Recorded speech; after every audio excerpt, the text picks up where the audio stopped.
என் அன்பு சொந்தங்களே, நான் உங்கள் மீரான். இது உங்களின் அபிமான டெரஸ் குக்கிங் சேனல். இன்றைக்கி நம்ம மட்டன் சுக்கா எல்லாம் போட்டோம். பீஃபில் நம்ம அதிகம் போடலை.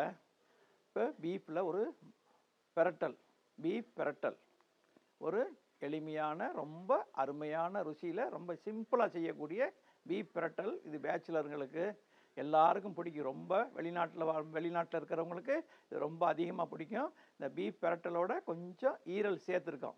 பீஃப் ஈரல் போட்டு ரெண்டையும் மிக்ஸ் பண்ணி செய்யும்போது பிரமாதமாக இருக்கும். அதுக்கு என்னென்ன பொருட்கள் தேவைங்கிறத பார்க்கலாம் வாங்க. பீஃபு 1/2 கிலோ எடுத்துருக்கோம். அதில் நல்லா எலுமிச்சம்பழம் உப்பு போட்டு பெரட்டி ஃபுல்லாக நம்ம கழுவிட்டு சுத்தம் பண்ணி மஞ்சத்தூள் போட்டு சுத்தம் பண்ணி வச்சுருக்கோம். அதில் கொஞ்சம் கொஞ்சம் ஈரலுடைய துண்டு கொஞ்சம் சேர்த்துருக்கேன். கல்லீரல், பீஃபுடைய கல்லீரல் கொஞ்சம் சேர்த்துருக்கேன், நல்லாயிருக்கும்க்காக.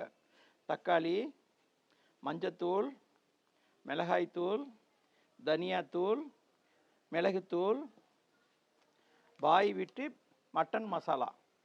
நம்ம பிரமாதமான முறையில் எல்லாருடைய ஏகபோக ஆதரவு நீங்கள் கொடுத்துக்கிட்டு இருக்கீங்க. அந்த ருசி அவ்வளோ பிரமாதமாக இருக்குன்னு நீங்கள் எல்லோரும் பாராட்டுறீங்க. அந்த பாராட்டு பெற்ற இந்த பாய் விட்டு மட்டன் மசாலா நம்ம தயாரிப்பு 50 கிராம், 100 கிராம், 200 கிராம், 1/2 கிலோ வரைக்கும் இருக்குது. விலை ரொம்ப சகாயமாக இருக்குது. அதையும் நீங்கள் வாங்கி உபயோகப்படுத்தி பாருங்கள். உப்பு, கருவேப்பிலை, புதினா, கொத்தமல்லி, பூண்டு, இஞ்சி, வெங்காயம், பச்சை மிளகா, எண்ணெய், இதுதான் இதுக்கு தேவையான பொருட்கள்.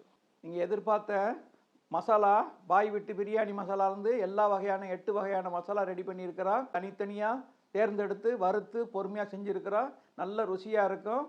50 gram packet, 100 gram packet, 250 gram packet, 1/2 kilo packet கிடைக்கும். நீங்கள் வாங்கி ருசிச்சு பாருங்கள். இதை தபாலில், இந்தியன் போஸ்ட்டில், ஸ்பீட் போஸ்ட்டு, சாதா போஸ்ட்டில், கொரியரில் அனுப்பி வைக்கிறோம். உங்களுக்கு தபால் செலவு ரொம்ப குறைவு. உள்ளூர் வெளியூருக்கு எந்த இருந்தாலும் வெளிநாடுகளுக்கும் கேளுங்க, உங்களுக்கு அனுப்பி வைக்கிறோம். விலைப்பட்டியல் உங்களுக்கு இந்த வீடியோவிலே காட்டியிருக்கோம். எங்களை தொடர்புடைய நம்பர்களும் வீடியோவிலே வரும், அதை தொடர்பு கொள்ளுங்க.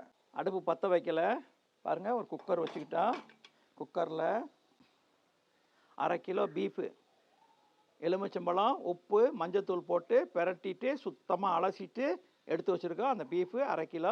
அதில் கொஞ்சம் கொஞ்சம் ஈரலும் ஒரு 100 கிராம் சேர்த்துருக்கேன். 1/2 கிலோ பீஃபு, ஒரு 100 கிராம் ஈரல். இதில் கல்லீரல் நல்லாயிருக்கும், ருசி நல்லாயிருக்கும், அதுக்காக சேர்த்து வச்சுருக்கேன். பாருங்கள், நான் ஃபுல்லாக போடலை. 1/2 ஸ்பூன் பூண்டு விழுது, 1/2 ஸ்பூன் இஞ்சி விழுது. நான் 2வது குழம்பு செய்யும்போது நான் அதில் தனியாக செய்வேன். இப்போ குக்கரில் வேக வைக்கிறதுக்காக 1/2 ஸ்பூன் பூண்டு விழுது, 1/2 ஸ்பூன் இஞ்சி விழுது. ஏற்கனவே மஞ்சளும் எலுமிச்சம்பழமும் போட்டோம், உப்பும் போட்டு பெரட்டி வச்சோம், அதை அலசிட்டோம். அதனால் இப்போ கொஞ்சம் மஞ்சத்தூள், 1/4 ஸ்பூனுக்கும் குறைவா மஞ்சத்தூள். ஒரு 2 பச்சை மிளகா பாருங்கள், அப்படி உடச்சி அப்படி இப்போ சேர்க்குறேன். இதுக்கு தேவையான உப்பு பின்னாடி பார்த்து போட்டுங்க, கொஞ்சம் தான் நான் இப்போ போடுறேன்.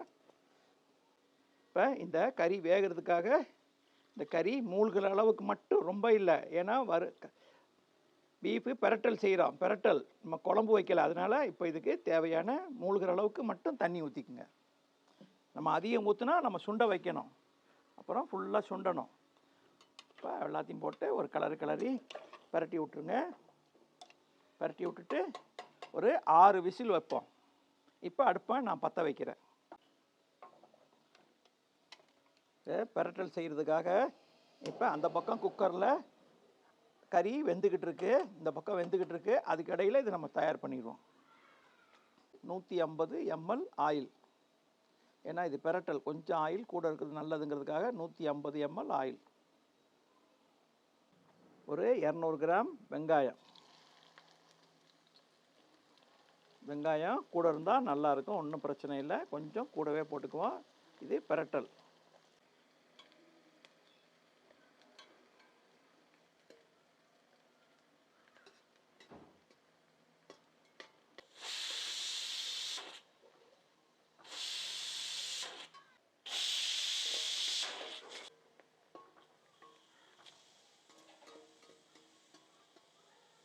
இந்த பெரட்டலுக்கு வெங்காயம் கோல்டன் ப்ரௌனாக மாறினா தான் டேஸ்ட்டு. அதுக்காக கருகிடக்கூடாது.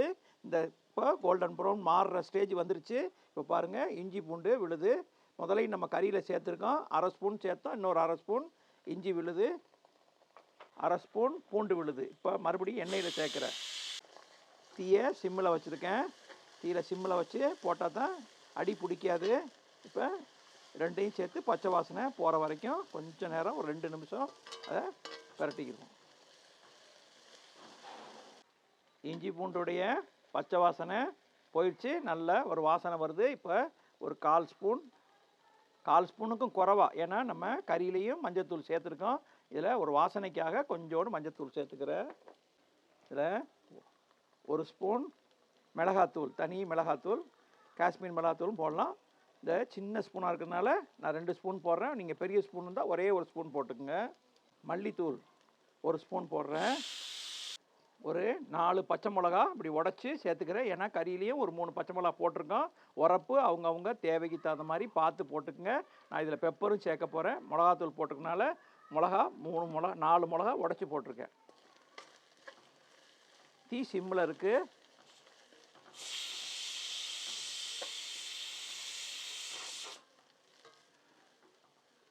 பாய் வீட்டு மட்டன் மசாலா, எல்லா மசாலா, எல்லா டேஸ்ட் இருக்குது. பட்டை லவங்கம் எதுவுமே தேவையில்லை. எல்லாமே சோம்பு, எல்லாமே ஜீரகம், சாய் ஜீரகம் எல்லாம் சேர்ந்துருக்கு. அதனால் இதிலேருந்து ஒரே 1 ஸ்பூன் பிரட்டலுக்கு பாய் வீட்டு மட்டன் மசாலா 1 ஸ்பூன் இதில் சேர்த்துக்கிறேன்.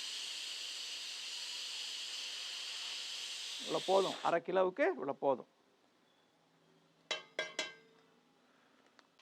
அதையும் எண்ணெயில் லைட்டாக வதக்கிடுவோம். இப்போ பாருங்கள், ஒரு 150 கிராம் தக்காளி அதையும் இதில் சேர்த்துக்கிறோம்.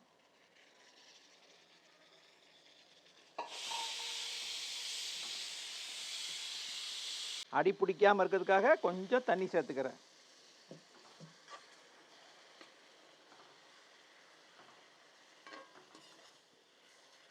ஒரே ஒரு இனுக்கு கருவேப்பிலை சேர்த்துக்கிறேன். கருவேப்பிலை கூட சேர்த்துக்கலாம், ஒன்றும் பிரச்சனையே இல்லை. நம்ம முதல்ல தாளிப்பில் சேர்க்கக்கூட, தாளிப்புனா தான் எண்ணெயில் முருகப் சேர்க்கணும். இது பெரட்டல், அதனால் இந்த மசாலாவில் தான் இப்போ நம்ம கருவேப்பிலை சேர்க்குறோம். ஒரு கைப்பிடி கொத்தமல்லி தலை அறுத்து நறுக்கியிருக்கோம், அதையும் சேர்த்துக்கிறோம்.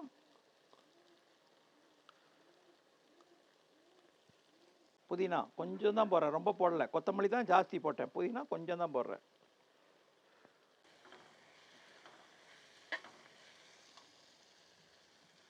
அடி பிடிக்க கொஞ்சம் கொஞ்சம் தண்ணி சேர்த்துங்க, ஏன்னா அடி பிடிச்சிடக்கூடாது.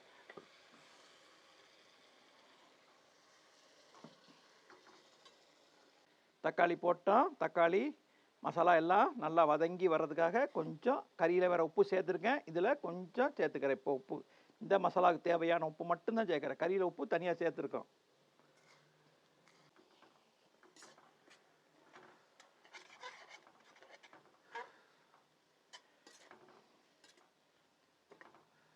எல்லாம் தக்காளி எல்லாம் மசிஞ்சு வேகிறதுக்காக ஒரு 5 நிமிஷம் மூடி வச்சுருவோம். ஒரு 5-6 விசில் வச்சோம். கறி எப்படி இருக்கோ, பீஃபு கறி இளங்கறியாக இருந்தால் ஒரு 6 விசில் போதும். பத்தலைன்னா இன்னும் 2 விசில் 3 விசில் வச்சுக்கோங்க. கறி நல்லா மசிய வேகணும். 6 விசில் வச்சேன், மேற்கொண்டு 2 விசில் வச்சுருக்கேன். இப்போ இதை முடிஞ்சிச்சு, எடுத்துருவோம்.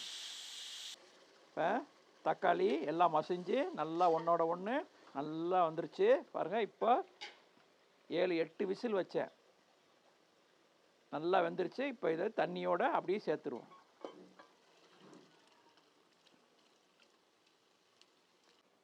வச்சுட்டு இதை நல்லா பிரட்டிட்டு தீயை இப்போ நம்ம ஹையில் வச்சிடணும். ஏன்னா இது பிரட்டல், கிரேவியில் பிரட்டல். இந்த பீஃப் வெந்த தண்ணியும் இதில் சேர்ந்துருக்கு. தீயை நம்ம ஹையில் வச்சு ஒரு 10 நிமிஷமாவது ஆகும் இது சுண்டி வர்றதுக்கு. அப்படியே கிண்டிக்கிட்டே இருக்கணும், அடி பிடிக்காமல் பார்த்துக்குங்க.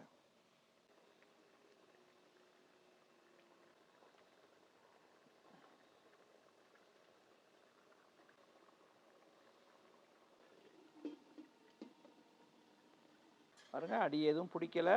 நல்லா கிண்டி விட்டுக்கிட்டே வாங்க, அடி பிடிக்காமல் கிண்டிக்கிட்டே இருக்கணும். இன்னும் ட்ரை ஆகணும்னா கொஞ்சம் தீயை ஹையில் வச்சு கொஞ்சம் ஸ்பீடாக கிண்டணும். கொஞ்சோண்டு பெப்பர் தூள், உங்கள் காரம் அவங்கவுங்களுக்கு பார்த்துக்குங்க. ஏற்கனவே மிளகா போட்டிருக்கோம், மிளகாய் தூள் போட்டிருக்கோம். இதில் கொஞ்சம் பெப்பர் லைட்டாக ஆட் பண்ணிக்கங்க. இது ஒரு தனி பெப்பர் சேர்த்தா அது ஒரு ருசி. சின்ன ஸ்பூனில் ஒரே ஒரு ஸ்பூன் போட்டிருக்கேன், லாஸ்ட்டாக போட்டிருக்கேன். இப்போ அப்படியே ஒரு பரட்டு பரட்டிட்டு தீயை ஆஃப் பண்ணிடும்.